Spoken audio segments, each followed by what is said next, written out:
नमस्कार दोस्तों, मैं मौर्य अखिलेश कुमार अपना प्रश्न सेट 7वां लेके आया हूँ, जिसमें शारीरिक शिक्षा से संबंधित प्रश्नों का हल है। आप लोग से एक रिक्वेस्ट है कि इस चैनल को ज़्यादा से ज़्यादा सब्सक्राइब और शेयर और लाइक करें, और अपने जो फेसबुक हो, इंस्टाग्राम हो या टेलीग्राम हो, उस पर शेयर भी करें। प्रश्न संख्या 1 है, कबड्डी का कौन सी प्रतियोगिता अंतर्राष्ट्रीय स्तर पर मान्य है? ऑप्शन में है सर्किल, अमर, संजीवनी और गामिनी।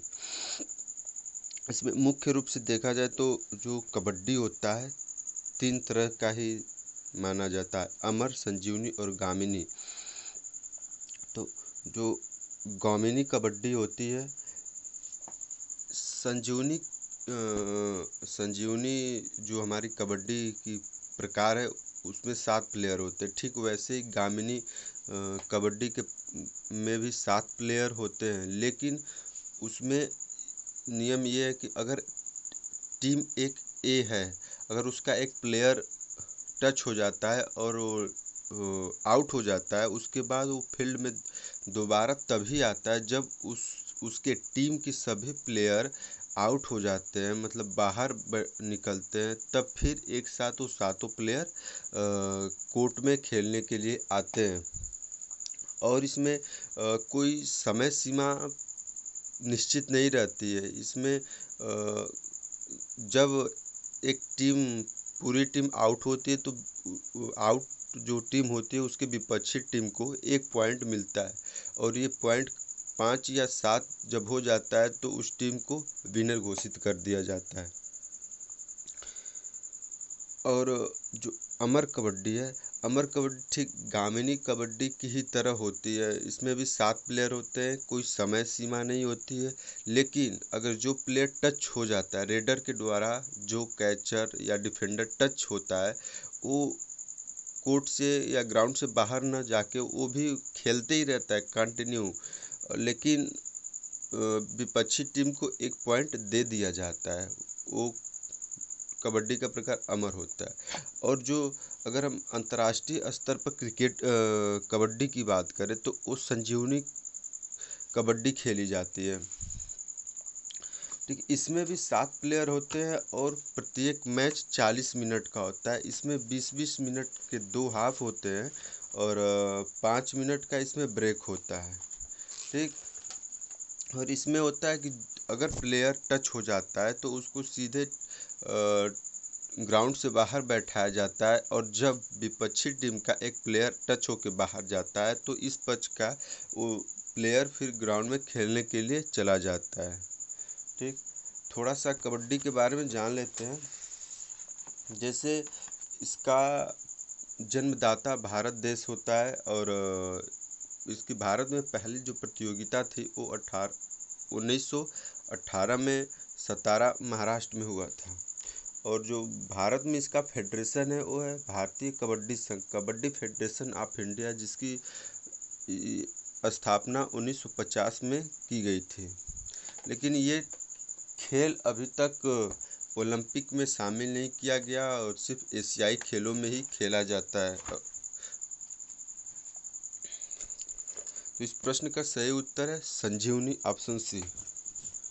प्रश्न नंबर 2 है, हैमस्ट्रिंग कर्ल में किस लीवर का प्रयोग होता है? हैमस्ट्रिंग कर्ल एक प्रकार की एक्सरसाइज है जो चित्र में दिखाई जा रही है। और लीवर एक प्रकार का यांत्रिक मशीन है जिसके माध्यम से हम कोई भी कार्य आसानी से और गति सुगमता से कर सकते हैं, जिसके 3 भाग होते हैं लीवर के। पहला एक्सिस होता है, एक भार भुजा होता है, एक बल भुजा होता है। और जो भी मूवमेंट होता है लीवर में वो एक्सिस पे ही होता है। और ये 3 प्रकार के होते हैं, प्रथम एक्सिस, द्वितीय प्रकार का एक्सिस, तृतीय प्रकार का एक्सिस में प्रथम प्रकार का लीवर, द्वितीय प्रकार का लीवर, तृतीय प्रकार का लीवर, इसमें चौथे प्रकार का कोई लीवर नहीं होता है। तो प्रथम प्रकार में क्या होता है कि साधारण तौर पे देखे जाए तो एक तराजू है, उसमें एक एक साइड में वेट रखा जाता है, एक साइड में बल लगाया जाता है और बीच में उसका एक्सिस होता है जिसको हम पकड़ के ऊपर उठाते हैं। तो उसमें तो प्रथम प्रकार का जो लीवर है उसमें जो एक्सिस होता है वो बल और फोर्स यानी रजिस्टेंस और फोर्स के बीच में रहता है। रजिस्टेंस कहे तो जो भार हम रखते हैं वो रजिस्टेंस होता है, जो पहले से वहाँ रखना होता है वो फोर्स होता है। ठीक, जैसे हमारा तराजू हो जाता है, कैंची हो जाता है। और द्वितीय प्रकार के जो लीवर है, द्वितीय प्रकार के लीवर में जो हमारा भार होता है उसको हम बीच में रखते हैं और फिर एक्सिस एक साइड हो जाती है, एक साइड फोर्स हो जाता है, दोनों के बीच में भार आ जाता है। जैसे हम अगर कोई सामान ढोने वाली गाड़ी, हाथ से कोई सामान ढोने वाली गाड़ी होती है, उसको हम सेकेंड प्रकार के उत्तोलक के रूप में देखते हैं, क्योंकि उसमें जो एक्सिस होता है धुरी, वो उसके आगे लगे जो चक्का होता है जिसपे वो आगे बढ़ता है वो एक्सिस होता है, और पीछे जो आदमी पकड़े रहता है हैंडल, वो फोर्स का काम करती है। ठीक, जैसे कूड़ा उठाने वाली मशीन हो गया होता है, नींबू निचोड़ने वाली जो मशीन हो जाती है वो। और अगर हम बॉडी मूवमेंट में इसकी बात करें तो जब हम प्लांटर फ्लेक्शन करते हैं, प्लांटर फ्लेक्शन करें तो जो हमारा एंकल है, एंकल का जो उंगली है पैर की उसको ऊपर की ओर करें तो प्लांटर फ्लेक्शन में आ जाता है। ठीक, और तीसरे प्रकार का जो हमारा मूवमेंट है, सॉरी, तीसरे प्रकार का जो उत्तोलक यानी कि लीवर है, इसमें क्या है कि जो हमारा एक्सिस है और रजिस्टेंस यानी कि भार, दोनों के बीच में फोर्स यानी कि बल स्थापित होता है, यानी कि भार और अक्ष के बीच में फोर्स आ जाता है तो वो तृतीय प्रकार का उत्तोलक हो जाता है। जैसे अगर हम चिमटा की बात करें तो, और नाव चलाना, बेलचे से मिट्टी उठाना, ये सब तृतीय प्रकार के लीवर का उदाहरण है। अगर हम शरीर में इसका काम देखें तो जैसे एल्बो, हाथ से कुछ उठाना हो, पैर से कुछ उठाना हो, कोई भी चीज़ उठाना हो तो वो, तो यहाँ पे जो हाथ की मांसपेशी है वो बल बल वहाँ से उत्पन्न होता है, और जो अगर हम रजिस्टेंस जो लिए रहते हैं वो हाथ में या पैर में होता है। ठीक वैसे ही काट हैमस्ट्रिंग कर्ल एक्सरसाइज में जो हमारा वजन है, जो भार या रजिस्टेंस रखे हैं वो हम एंकल के पास रखते हैं, टकने के ठीक ऊपर रखते हैं और पेट के बल सो जाते हैं। फिर अगर उसको हमको ऊपर उठाना होता है तो जो हमारी मांसपेशियां होती है, गैस्ट्रोनोमी जिसको काफ मसल कहते हैं, वहाँ से वो फोर्स अप्लाई उस पर होता है और हमारा जो घुटना है या कमर वो एक्सिस के रूप में काम करता है। तो इसलिए हैमस्ट्रिंग कर्ल एक्सरसाइज में तृतीय प्रकार का उत्तोलक काम करता है। प्रश्न संख्या 3 है, पहला विश्व कप फुटबॉल किस देश में आयोजित हुआ था? तो जो पहला विश्व कप अगर फुटबॉल की बात करें तो उरुग्वे देश में हुआ था 1930 में, और उरुग्वे ने ही अर्जेंटीना को इस मैच में, फाइनल मैच में हराया था। और ऑप्शन सी जो है कनाडा 1930, कनाडा 1930 में पहला राष्ट्रमंडल खेल जो उस समय ब्रिटिश एम्पायर के नाम से जाना जाता था, और वो कनाडा में पहला राष्ट्रमंडल खेल खेला गया था 1930 में। और भारत ने जो राष्ट्रमंडल खेलों में पहली बार 1934 में प्रवेश किया था, और उसने उस समय एक कांस्य पदक भी जीता था।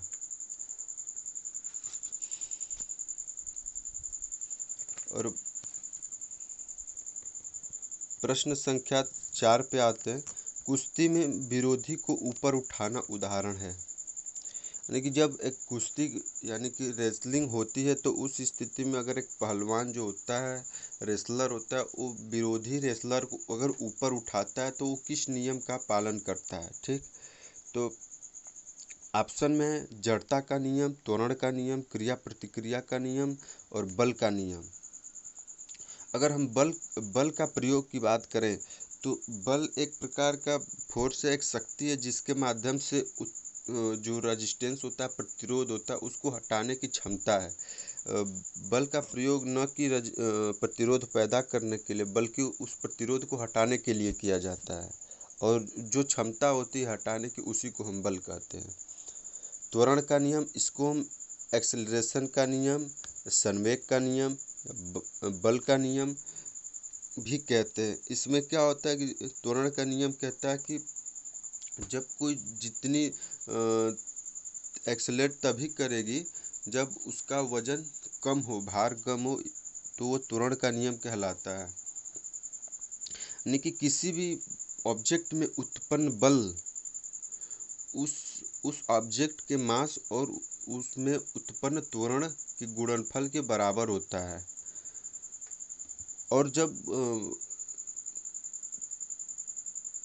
उस ऑब्जेक्ट का जो मास होता है, वेट होता है, अगर उसको कम कर दिया जाए तो उस वस्तु की, उस ऑब्जेक्ट की जो एक्सेलरेशन क्षमता है, एबिलिटी है, वो बढ़ जाती है। अगर मास को बढ़ा दिया जाए तो उसको एक्सेलरेशन क्षमता घट जाती है। ऑप्शन सी है क्रिया प्रतिक्रिया का नियम। क्रिया प्रतिक्रिया का नियम कहता है कि हम किसी भी ऑब्जेक्ट पे जितना फोर्स अप्लाई करते हैं, जिस रूप में करते हैं, तो वो ऑब्जेक्ट भी हमें उसी रूप में, उसी प्रकार एक फोर्स हमारे ऊपर अप्लाई करती है और हमें पीछे की ओर धकेलती है। उसको हम प्रतिक्रिया कहते हैं। यानी कि जब हम किसी चीज़, अगर जैसे हम क्रिकेट में अगर बात करें, तो जब बॉलर गेंद को फेंकता है तो गेंद जाके बैटर के बैट पे लगती है, तो बैट भी उस बॉल के ऊपर एक फोर्स जनरेट करता है और फिर बॉल दूसरे दिशा में चली जाती है। ये क्रिया प्रतिक्रिया का नियम होता है। अगर हम जड़त्व की बात करें, तो जड़त्व एक प्रकार का ऐसी स्थिति है जिस किसी वस्तु की एक या तो गतिशील स्थिति या स्थिर स्थिति है, जिसकी स्थिति परिवर्तन जो है बिना किसी बल लगाए बिना नहीं की जा सकती। यानी कोई वस्तु अगर स्थिर है तो स्थिर ही रहना चाहती है, और जो वस्तु गतिशील है वो गतिशील ही रहना चाहते हैं। परंतु जब उनका अगर स्थिति परिवर्तन करता है, यानी गतिशील से स्थिर में लाना और स्थिर से गतिशील में बनाना, तो उस पर एक बाह्य बल लगाना पड़ता है। और ये जड़ता दो प्रकार की, स्थिर जड़त्व और गतिशील जड़त्व। स्थिर जड़त्व कहता है कि कोई वस्तु स्थिर है तो स्थिर रहना चाहती है, और गतिशील जड़त्व जो है वो कहता है कि कोई वस्तु अगर गतिशील है तो गतिशील अवस्था में रहना चाहती है। तो प्रश्न है, कुश्ती का विरोधी को ऊपर उठाना के उदाहरण है। देखो, जब हम विपक्षी जो प्लेयर होता है, अगर उसको हम ऊपर उठाना चाहते हैं तो ऊपर नहीं जाना चाहता, बल्कि वो नीचे ही स्थिर रहना चाहता है। तो अब वो स्थिर है, अब उसको फोर्स लगा के हम ऊपर उठाते हैं, यानी कि उसके शरीर में गति पैदा करते हैं ताकि वो ऊपर उठे। तो ये स्थिति होती है, उसकी जो जड़त्व होती है उसको तोड़ता है और उसको बल लगा कर उसको ऊपर की ओर ले जाता है। तो इस प्रश्न का जो उत्तर बनता है वो जड़त्व का नियम, यानी जड़ता का नियम, लॉ ऑफ इनर्शिया कहलाता है। प्रश्न संख्या 5 है, एक गेंद को किक करने की यांत्रिकी अवस्थाएं क्या होती है। यानी कि अगर हम यांत्रिक रूप से देखें, कोई फुटबॉल है तो उसको अगर किक करते हैं तो कौन कौन सी अवस्थाएं उसमें मिलती है। किकिंग, स्टांस, बैकलिफ्ट और फॉलो थ्रू। तो इन्हीं चारों, जो प्रश्न कह रहा है कि इन्हीं चारों जो अवस्थाएं हैं उसको क्रम से करना है कि एक के बाद पहले, सबसे पहले कौन आएगा अवस्था, फिर दूसरा कौन है, तीसरा कौन आएगा। ठीक, तो जब हम कोई भी कौशल या गतिविधि जारी करना शुरू करना होता है, तो उसकी जो तैयारी की अवस्था होती है, जो सबसे पहली स्टेज होती है, अवस्था होती है, वो स्टांस होता है। स्टांस का मतलब व्यक्ति जो होता है, खिलाड़ी, उस कौशल को करने के लिए तैयार हो जाता है, वो स्टांस पोजीशन कहलाता है। फिर अलग अलग खेल, अलग अलग ट्रेनिंग में अलग अलग उसके अगला जो चरण होता है उसका अलग अलग नाम दिया जाता है।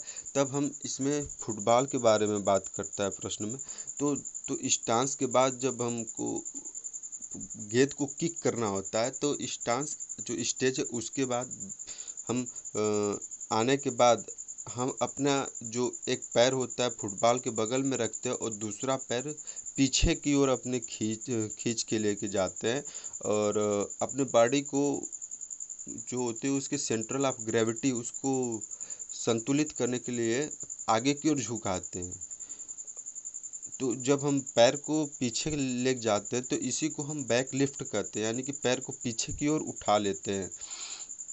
तो स्टांस के बाद बैकलिफ्ट अवस्था आती है। जब हम बैकलिफ्ट अवस्था में आते हैं यानी कि उसके बाद मूवमेंट जो होगा वो फुटबॉल को सीधे किक करने के लिए होगा।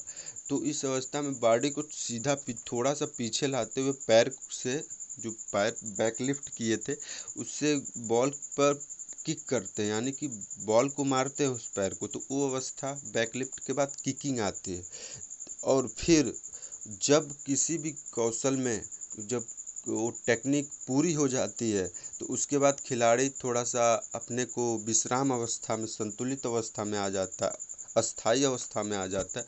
उसको हम फॉलो थ्रू कहते हैं, यानी कि जब कोई भी गतिविधि खत्म होती है और खिलाड़ी फिर अपने पूर्ण रूप में आ जाता है, पूर्व स्थिति में आ जाता है, उसको फॉलो थ्रू कहते हैं। तो जो हमारा क्रम बना वो बना स्टांस, बैकलिफ्ट, किकिंग और फॉलो थ्रू। और ये क्रम जो मिलता है हमको स्टांस बी, ऑप्शन ए में देखते हैं, बी स्टांस, सी बैकलिफ्ट, ए किकिंग और डी में फॉलो थ्रू। तो इस प्रश्न का जो उत्तर है वो प्रश्न ऑप्शन ए है। प्रश्न संख्या 6 है, पेक्टोलिस मेजर का कार्यकीय में सीधा संबंध है। पेक्टोलिस मेजर जो हमारी चेस्ट है जिसको सीना बोलते हैं वो हमारी मसल्स का नाम है। एक ये चौड़ी मसल्स है जिसका नाम पेक्टोलिस मेजर है, जो हमारे सीने पे लगी रहती है। और कार्यकाई से मतलब हमारे फिजियोलॉजी यानी कि शरीर क्रिया विज्ञान जो है उसमें से ये किस भाग से संबंध रखती है पेक्टोलिस मेजर। तो हम ऑप्शन की बात करें तो श्वसन तंत्र से, बॉडी बिल्डिंग से, रस्सी चढ़ने से, स्त्री लक्षण से। तो अगर हम बॉडी बिल्डिंग की बात करें तो बॉडी बिल्डिंग जो होता है हमें प्रोटीन के रूप में, प्रोटीन को ही हम बॉडी बिल्डिंग के रूप में जानते हैं, ठीक। उसके बाद रस्सी चढ़ने में तो हमें हाथ की मांसपेशियों का सहारा लेना पड़ता है। और अगर हम श्वसन तंत्र की बात करें तो श्वसन तंत्र का जो पूरा हिस्सा होता है, जितना भी गतिविधि होती है श्वसन तंत्र में वो सीधे सीने में ही होती है, चेस्ट पे ही होती है। और पेक्टोलिस मेजर चेस्ट का मसल्स है, छाती का मांसपेशी है। तो तब हम कह सकते हैं कि जो पेक्टोलिस मेजर है वो श्वसन तंत्र से सीधा शरीर क्रिया विज्ञान विषय के माध्यम से संबंध रखता है। तो इस प्रश्न का जो सही उत्तर है ऑप्शन ए है। बौद्धिक केंद्र कौन से थे? बौद्धिक केंद्र का मतलब जैसे हमारा विद्यालय हो गया, यानी जहाँ ज्ञान केंद्र हो, जहाँ पे विद्यालय खोली गई उसको हम बौद्धिक केंद्र कहते थे। अगर हम ऑप्शन की बात करें तो अकादमी, लाइसियम, क्रिया सार्जेस और सभी। तो अकादमी, लाइसियम और क्रिया सार्जेस की बात करें तो ये सभी एक बौद्धिक केंद्र थे एथेंस काल के, जिसमें से जो अकादमी जो केंद्र था, स्कूल था, वो हमारा प्लेटो के द्वारा बनाया गया ये स्कूल था, जो सुकरात के शिष्य थे। और फिर इनके जो शिष्य थे अरस्तु को पेशीय क्रिया विज्ञान यानी किन्सियोलॉजी का जनक कहा जाता है। और इन्होंने मनोविज्ञान में भी कई सिद्धांत दिए। इन जिन्होंने लाइसियम, जहाँ पे शरीर क्रिया विज्ञान यानी मांसपेशियों पे शोध होता था, उस विद्यालय के संस्थापक थे और उसके साथ साथ क्रिया सार्जेस नामक एक बौद्धिक केंद्र भी खोल रखे थे अरस्तु ने। यहाँ पे जो लाइसियम और क्रिया सार्जेस है वो अरस्तु द्वारा स्थापित किया गया बौद्धिक केंद्र था, और अकादमी जो प्लेटो के द्वारा स्थापित किया गया अध्ययन केंद्र था। अब प्रश्न संख्या 8 पे आते हैं। अस्थि मज्जा किस प्रकार का ऊतक है? अस्थि मज्जा किस प्रकार का ऊतक है? तो सबसे पहले जानते हैं कि अस्थि मज्जा है क्या। इसको हम बोन मैरो भी कहते हैं। ये जैसे हमारा एक बोन होता है, बोन के बीच में एक पतला खोखला हिस्सा नलिका टाइप में पाया जाता है। उसमें एक प्रकार का टिश्यूज पाया जाता है, जिसको हम जो वो टिश्यूज होता है उसको हम बहिकामय यानी कि सेलुलोवेस्कुलर टिश्यूज के नाम से जानते हैं, भरा रहता है, जिसको हम बोन मैरो या अस्थि मज्जा कहते हैं। और ये दो प्रकार के होते हैं, लाल अस्थि मज्जा यानी रेड बोन मैरो, और दूसरा होता है पीली अस्थि मज्जा यानी येलो बोन मैरो। तो जो हमारा रेड बोन मैरो यानी लाल अस्थि मज्जा होती है, वो शरीर के लिए आरबीसी लाल रक्त कोशिकाओं और हीमोग्लोबिन का निर्माण करती है, और जब ये हीमोग्लोबिन का निर्माण करती है इसीलिए, और इसमें लाल रक्त कड़ी कोशिकाएं की अधिकता होती है, इसलिए ये जो भाग होता है अस्थि मज्जा का इसलिए लाल होता है, क्योंकि इसमें आयरन मिलता है। और जो हमारे पीली अस्थि मज्जा है, पीली अस्थि मज्जा का कारण होता है इसमें फैट और हमारी रक्त वाहिनिकाओं के निर्माण के साथ रेक्टिकुलर ऊतक भी अधिक रहते हैं। और जो हमारी श्वेत रक्त कड़ी कोशिकाएं हैं, तो जो हमारी येलो बोन मैरो होता है उसमें जो श्वेत रक्त कणिकाएं WBC भी बनती है और प्लेटलेट्स भी बनती है, और जो भी हमारी एंटीबॉडीज होती है वो सब पीली अस्थि मज्जा येलो बोन मैरो में बनती है। और अगर हम ऊतक की बात करें तो कई प्रकार के सेलों के मिलने से हमारा एक ऊतक बनता है, और जब एक समान संरचना और समान कार्य वाली जो कोशिकाओं का एक समूह बने, जब प्रत्येक कोशिकाओं का जितनी भी कोशिकाएं सबका अपना अपना काम होता है, अपनी अपनी उसकी संरचना होती है, तो जब समान संरचना और समान कार्यों वाली जब कोशिकाओं का समूह बनता है तो ऊतक कहते हैं। और ऊतकों के मिलने से हमारे ऑर्गन्स बनते हैं, और ऑर्गन्स के बनने से तंत्र बनते हैं, और तंत्र बनने से शरीर बनते हैं। तो यहाँ पे ऊतक कहलाता है समान रचना और समान कार्य वाली कोशिकाओं के समूह को हम ऊतक कहते हैं।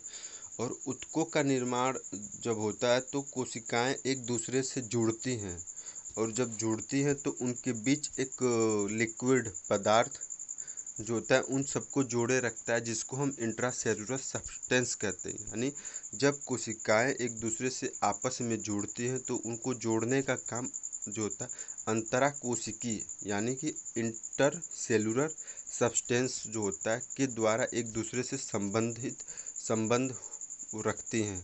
और ये 4 प्रकार की होती है: epithelium tissues, connective tissues, muscular tissues, nerves tissues.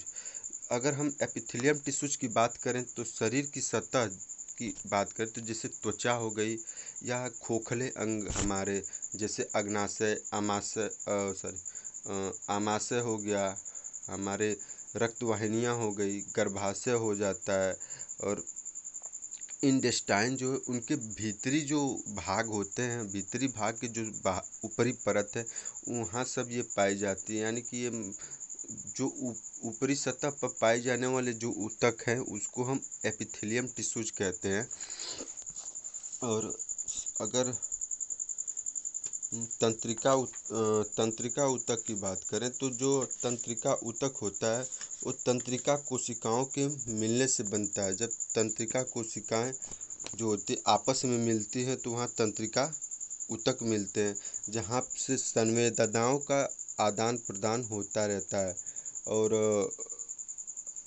और ये भी दो प्रकार के होते हैं, सेल बॉडी इसमें होता है और प्रोसेसेस भी होता है। और अगर हम बात करें पेशीय ऊतक की, तो पेशीय ऊतक भी जो होता है संकुचनशील तंतुओं से मिलकर बना होता है, जिसमें और शरीर के सभी भाग गति करते रहते हैं। उन सब कोशिकाओं से मिलकर हमारा पेशीय ऊतक बनता है, जो 3 प्रकार का होता है। ऐच्छिक जो 3 प्रकार का ऊतक पाया जाता है वो होता है वॉलेंटरी मसल, जिसको हम रेखीय रेखीय भी मसल कहते हैं, और ऐच्छिक मसल भी कहते हैं। और दूसरा बात करें तो एक अनैच्छिक पेशी होता है, इसको इनवॉलेंटरी मसल या अरेखीय पेशी कहते हैं। और तीसरा होता है हृदय पेशी, जिसको कार्डियक मसल कहते हैं। जो ऐच्छिक पेशी होता है वो व्यक्ति के इच्छानुसार कार्य करता है। जैसे हमारे जो मसल्स हैं जिनसे गतियाँ उत्पन्न होती है, वो हमारे ऐच्छिक मसल्स में आते हैं। और अगर हम अनैच्छिक मसल की बात करें तो इंटरनल ऑर्गन्स की जो मसल्स होती है, जैसे अग्नाशय, लीवर, एसोफेगस और भी सब ग्रंथियां हैं, वो सब उनकी जो सेल्स होते हैं, ऊतक होते हैं, उनकी जो मांसपेशियां हैं उनको हम इनवॉलेंटरी यानी कि अरेखीय पेशी कहते हैं। और हृदय पेशी की बात करें तो हृदय का एक विशेष रूप से पेशी, जिसकी संरचना तो देखने में हमें ऐच्छिक पेशी की तरह होती है, लेकिन उसका कार्य तो अनैच्छिक पेशी की तरह होता है। इसको हम कार्डियक मसल कहते हैं। और हम संयोजी ऊतक की बात करें तो ये होते कनेक्टिव टिश्यूज। कनेक्टिव टिश्यूज मतलब शरीर के एक अंग को या एक भाग को दूसरे भाग से जोड़ना होता है, उनको एक दूसरे से संबंध बनाए रखना होता है। जैसे हम बात करें एडिपोज टिश्यू की, येलो इलास्टिक टिश्यू की, रेक्टिकुलर टिश्यू की, हमारी बोन हो गया, कार्टिलेज होता है। ये सब एक तरह से संयोजी ऊतक हैं, जो एक शरीर से दूसरे शरीर के एक अंग को दूसरे अंग से संबंध रखती है। ठीक उसी प्रकार अस्थिमज्जा जो होती है, शरीर पूरे बॉडी में पूरे बॉडी में जो इसकी स्थिति है उसके अनुसार एक अंग को दूसरे अंग से जोड़ी रखती है, यानी कि एक हड्डी को दूसरे हड्डी से ये जोड़ने में मदद करती है। तो इसलिए जो हमारी अस्थि मज्जा होती है वो कनेक्टिव टिश्यूज के अंतर्गत आती है। प्रश्न संख्या 9 पे आते हैं। ये तार्किक प्रश्न है, जिसमें स्टेटमेंट है यानी अभिकथन। प्रत्येक क्रिया के समान और विपरीत क्रिया होती है, यानी कोई भी हम क्रिया करते हैं तो ठीक उसी के समान हमको एक प्रतिक्रिया भी मिलती है। यानी ये न्यूटन के थर्ड लॉ क्रिया प्रतिक्रिया का नियम को कहता है। और उसका तर्क जो कि सही है, यानी कि अभिकथन ए सही है। और तर्क आर की अब बात करें तो एक वेट लिफ्टर है, वेट को उठाने हेतु जब बारबेल पर बल आरोपित करता है, ऊपर उठाने के बारबेल कहे तो जिसमें वेट को फिक्स किया जाता है, और जिसको हम हाथ को कहें तो एक तरह से हैंडल, तो बल आरोपित करता है, तब बारबेल भी वेट लिफ्टर के हाथों को नीचे ढकेलता है। हम देखते हैं कि जब हम बारबेल को पकड़ के ऊपर की ओर या कोई भी भार ऊपर की ओर उठाते हैं तो वो भार हमको नीचे की ओर धकेलता है, यानी दबाता है। यानी कि जितनी हम क्रिया ऊपर उसको उठाने के कर रहे हैं, तो वो वस्तु या यहाँ पे जो बारबेल है वो भी हमारे ऊपर क्रिया करके हमको उसी बल से, उतने ही बल से नीचे की ओर दबाता है। तो ये भी क्रिया और प्रतिक्रिया के नियम को स्पष्ट करता है। तो तर्क आर सही भी है और तर्कपूर्ण भी है। तो जो इसका उत्तर बनेगा ऑप्शन सी, यानी कि अभिकथन ए और तर्क आर दोनों सही है। और तर्क आर जो है अभिकथन ए की पुष्टि यानी कि व्याख्या करता है। प्रश्न संख्या 10 है, सुमेलित करने वाला यानी कि मिलान करने वाला। इसमें सूची 1 और सूची 2 है, जिसमें से गति, ताकत, क्षमता और फुर्ती है। सूची 2 में shuttle run 12 minute run, dynamometer 50 metre run. तो अगर हम गति की बात करें तो स्पीड स्पीड इस और ये टेस्ट मेजरमेंट का जो सवाल है, इसमें जब हम व्यक्ति का स्पीड मापते हैं तो उसको हम 50 मीटर की रन कराते दौड़ाते हैं और उसमें हम उसका टाइमिंग मेजर करते हैं। और ताकत यानी स्ट्रेंथ की, जो हमारी मसल्स होती है उसकी जो स्ट्रेंथ को मेजर करने की जो एक इक्विपमेंट होता है उसको हम डायनमोमीटर कहते हैं। और क्षमता, व्यक्ति की जो क्षमता यानी कि एंडोरेंस है, एंडोरेंस को मेजर करने के लिए हमें व्यक्ति को 12 मिनट तक दौड़ाया जाता है, जिसको हम कूबर टेस्ट भी कहते हैं। और फुर्ती जो होता है, फुर्ती यानी कि एजिलिटी यानी कि quick movement a short period of time, यानी त्वरित समय में ही अपनी दिशा परिवर्तन करना फुर्ती कहलाता है।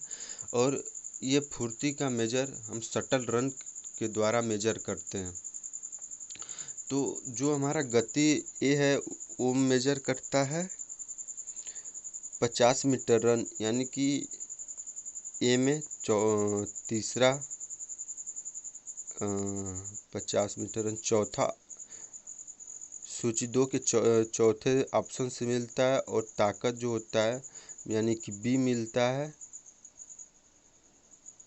नंबर 3 से। सी मिलता है नंबर 2 से। और डी मिलता है नंबर 1 से। तो इस प्रश्न का जो विकल्प है वो सही उत्तर ऑप्शन ए है, 4 3 2 1। अब ये मेरा व्हाट्सअप लिंक है, जिनको भी व्हाट्सअप ग्रुप में ज्वाइन करना है इस लिंक पर क्लिक करें और मेरे व्हाट्सअप को ज्वाइन करें। और आप लोग से फिर से एक बार रिक्वेस्ट है कि इस चैनल को सब्सक्राइब करें, शेयर अपने व्हाट्सअप अपने व्हाट्सअप पे, अपने इंस्टाग्राम पे या टेलीग्राम, जो भी सब पे शेयर भी करें और हर वीडियो को लाइक भी करें। और जो सब्सक्राइब के बगल में बेल बटन होता है उस पर ऑल नोटिफिकेशन पे क्लिक करें, ताकि जितना भी वीडियो मैं अपलोड करूँगा वो आपको तुरंत ही नोटिफिकेशन मिल जाएगा। और आप सभी लोग को इसके लिए धन्यवाद।